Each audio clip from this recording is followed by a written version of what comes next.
যুদ্ধের জন্য তৈরি হতে হবে বাংলাদেশের ইউনূস সরকারকে, এমনই বার্তা দিয়েছেন ভারতের বিজেপি নেতারা।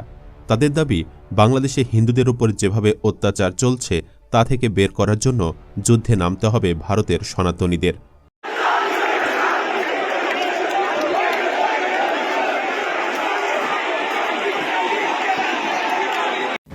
ভারতের একতরফা সুবিধার দিন শেষ। এবার ভারতমুক্ত হচ্ছে নয়া বাংলাদেশ। এতদিন বাংলাদেশে একতরফা ব্যবসা করে এসেছে ভারত। বন্ধুত্বের নামে বাংলাদেশকে লুটেপুটে খেয়েছে তারা। সমন্বয়কদের জানিয়ে দেন, যারা রাষ্ট্র পরিচালনা করতেন তাদেরকে জানিয়ে দেন যে তারা যেন আজকের দিনের পরে যেন আর এইভাবে। রাষ্ট্রদূত জানান, পাকিস্তান বাংলাদেশের নাগরিকদের জন্য ভিসা ফ্রি করে দেয় এবং দুদেশের মধ্যেই সরাসরি বিমান চালুর ঘোষণা দেন তিনি।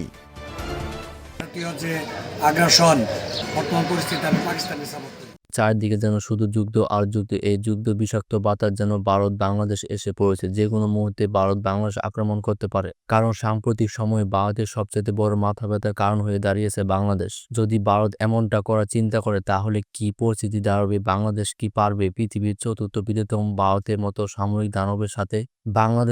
বাংলাদেশ চীন থেকে 54টা উভচর ট্যাঙ্ক অর্ডার করেছেন, যা পানিতে এবং মাটিতে দুই জায়গাতে বেশ কার্যকরীভাবে চলতে পারে। এই ট্যাঙ্কগুলো এমনভাবে তৈরি করেছে যা তীব্র ঝড়তেও অনায়াসে চলতে পারে। এগুলো বিশেষ ধরনের হামলা চালানোর জন্য কার্যকরী, যা বাংলাদেশের প্রতিরক্ষা শক্তি আরো মজবুত করবে। আর তাছাড়া চীন ভারতের কাছে এই ট্যাঙ্কগুলো বিক্রি করবে না। তবে পরিবেশে আমাদের একটা কথা মনে রাখতে হবে যে যুদ্ধ কখনো শান্তি বয়ে আনতে পারবে না, কারণ ভারত যদি বাংলাদেশের উপরে আক্রমণ করে তবে হয়তো তারা দখল করতে পারবে না, তবে ধ্বংস হতে পারে বাংলাদেশ।